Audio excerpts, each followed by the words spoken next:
Добрий день, друзі. Я вітаю вас у Good afternoon, everybody. Welcome to Ukraine Media Center. We are supported by the Ministry of Defense of Ukraine and Ministry of Internal Affairs of Ukraine.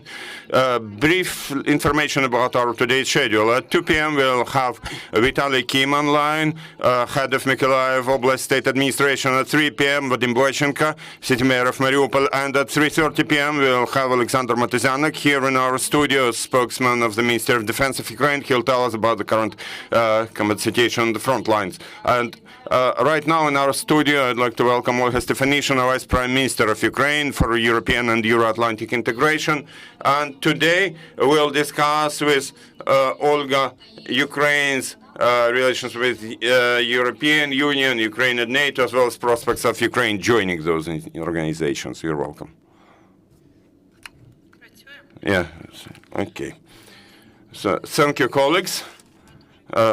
There has been quite a lot of information already published, and actually I'd like to note that since the very first day of the full-fledged war in Ukraine, the European Union has made a number of revolutionary decisions and continues to make such decisions within the context of Ukraine's development towards joining the EU. First of all borders with EU countries have been opened for citizens of Ukraine, and the European Union, as well as individual European Union member countries, have become key suppliers of humanitarian aid.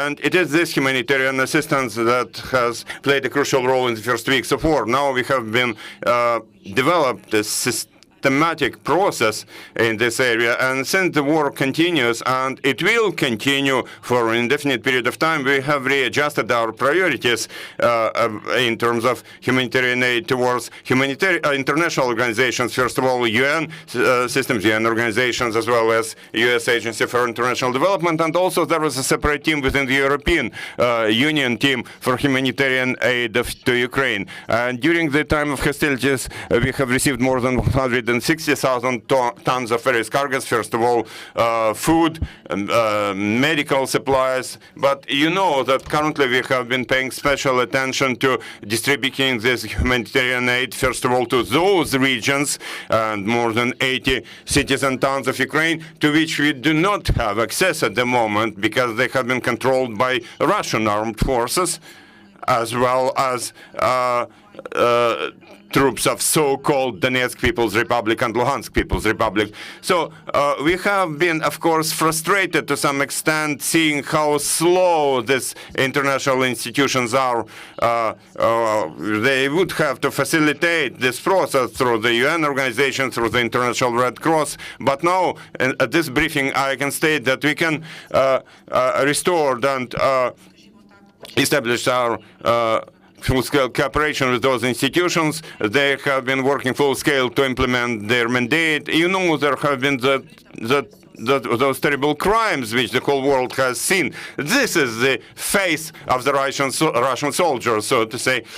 It has materialized in terrible crimes documented by our law enforcement agencies at the outskirts of Kyiv. And believe me, the same happens in many towns and cities across Ukraine. Those crimes are also documented by international organizations. And literally in one day after the liberation of the city of Irpin, there was a group of Red Cross employees who documented those crimes. So those crimes will not go unnoticed. And now those organizations can already respond and react to those. And we do hope that there will be such reaction from those organizations. Also, International Red Cross continues their attempts to get to the city of Mariupol. For the second day running, their team cannot get there. It's very important because since the very first day, Ukraine and Russia have not been able to reach an agreement. Obviously, the Ukrainian side has been ready for any options to ensure safe evacuation of Ukrainian citizens. We also consider it to be a war crime when our citizens are forcefully transported to the Russian Federation. We applied to the International Red Cross for them to document those crimes, and at least representatives of those organizations should be able to meet with those citizens to see where they are, how many of them are there, because currently we don't have that information in full extent.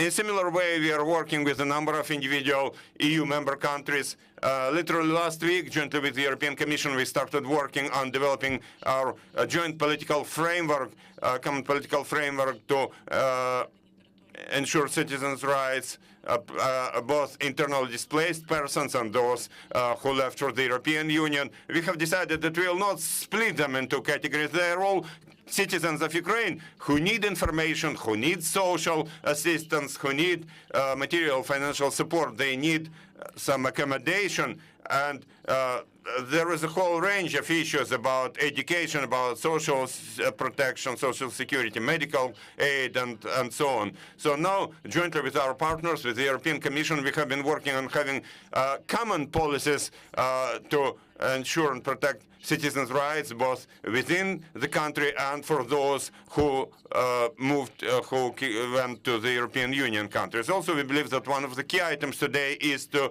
ensure that our citizens should feel that Ukraine is with them, that their country is with them, even though we have been fighting Russian aggression. And we have been fighting for our territorial integrity in the military way. Also, jointly with military transformation, we have established a mechanism of interaction with UN organizations, with international organizations, with the European Union, so that those citizens would be able to receive all necessary protection using DIA application through state governmental online services. That's very important. We believe it is important today.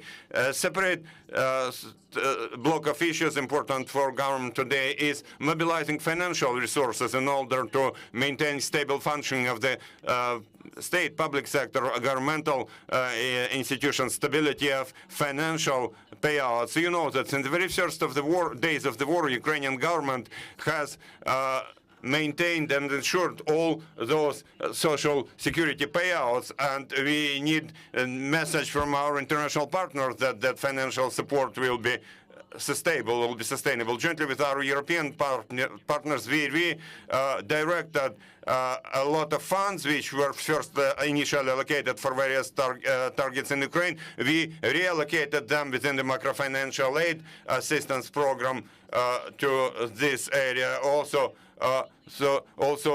billions of euros have been redirected from other projects, from other purposes. Now we have been mobilizing a lot of resources to ensure support for those internally displaced persons, as well as to ensure proper amounts of humanitarian aid.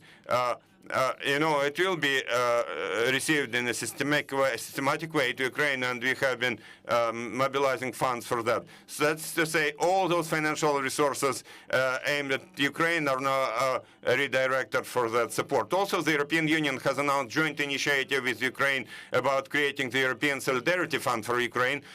We want to see it as a joint initiative, which would become another strong signal that till the very first day of the war, until the Ukrainian victory, countries in the world, democratic countries, do not only impose sanctions, but also support. They also use financial assistance to ensure proper financial governmental processes through financial stability. I would like to separately cover issues about Ukraine's membership in the European Union. This initiative of Ukraine is completely justified, because you see there was an application signed by the President of Ukraine, the Parliament Speaker, and the Prime Minister, and it was not something emotional. No, it was a decision based on the fact that in the previous years we made significant progress to be able to get a political decision now. And on the 11th of March in the summit in Versailles, this process did officially start. And now in the government, I am in charge of all those procedures to complete jointly with the European Commission to assess Ukraine's compliance with Copenhagen criteria for membership. And today I can support that in terms of economic parameters before the war and other non-political assessments, work has been completed to a sufficient extent. We expect that this week there will be positive news about next steps for which European Commission will make towards Ukraine getting a candidate status. And we maintain permanent communications, and we feel that this is a historical moment, and we have been using it to the full extent. Unfortunately, we have been a bit frustrated that both Ukraine and Georgia, as well as Moldova, currently feel the same approach. The same approach applies to them about moving towards the EU membership. First of all, because, we are frustrated because we did completely different levels of relationship. It's incomparable with those countries. We have done a lot of joint work even before the war. Ukraine has been one of the top 20 partners for the European Union. So, of course, we are it is a pity to see this approach, especially when leaders of those countries say that they will not join sanctions against the Russian Federation, which contradicts the core Copenhagen criteria about democratic principles. And for us, it is indeed some story which makes us feel tense. But we expect that by the end of April we'll complete all procedures, internal procedures about the EU, and again the EU leaders will have to make a decision for Ukraine's status to become a candidate for EU membership. So we expect that there will be another Versailles night, so to say. Indeed, there have been intense discussions, and EU leaders make their decision that they believe in Ukraine, they believe in our victory, and from the first day until the last day they will be with us, and we are with them, and we are and will remain the European family. Now about Euro-Atlantic integration, I'll not take up a long time for those. A lot has been said and done also by the NATO leadership. Our relationship has not changed significantly, no significant dynamics as compared with what was there before the war. So we expect that those NATO allies will increase bilateral interaction about military support, about data exchange, information exchange, and I can confirm that today at the bilateral level there is a very high level of interaction with the majority of NATO countries. Thank you. Thank you, Olga. Any questions? You are welcome. Please speak into the microphone. Hi, good afternoon. Sergei Sidorenko, Европейская Правда. I have a question about our road to the EU, in particular about our road to the candidate status. Is my understanding correct that the news we are expecting this week is about getting that survey, that questionnaire, or do you mean something different? And also, when you say that by the end of the April you expect completion of some process, do you mean that we are ready to answer that questionnaire so fast, even before seeing it? Well, of course, you can imagine that during the wartime, the Vice Prime Minister for European integration cannot just sit and wait for 2 weeks waiting for that questionnaire, especially that you know me personally, and you know that it's not my style. I do not do things this way. Of course, we already started approximately 2 weeks ago. We already started preparing our answers to that questionnaire. This will not be a standard document, not the one we were used to see for other countries who are getting that status or were joining the European Union.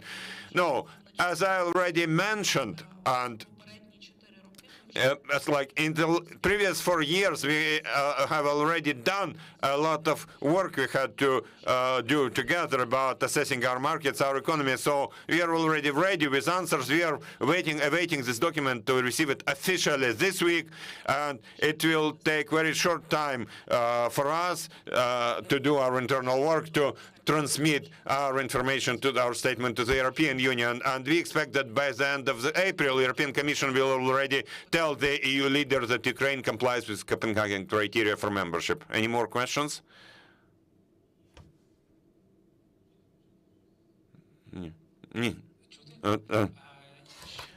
Also, I have a question about both EU and NATO, which is about the results of elections in Hungary. We already see them. I think we can congratulate Viktor Orban with confident victory. Do you have any messages, any signals in this relation, taking into account Hungarian government's position for creating problems for Ukraine to get to join EU and NATO? Are there any messages and direction? Of course, there are messages and direction, but since the very first day of the war, I have decided I will apply a strategy of not waiting for and not having any positive expectations, because it's good news when your positive expectations come true. But if you have no expectations, you don't get disappointed. So, of course, we expected that the balance will be a bit different in those elections. The opposition was quite strong in the electoral campaign, but on the other hand, there are no new expectations. We don't have any new expectations from Hungarian side.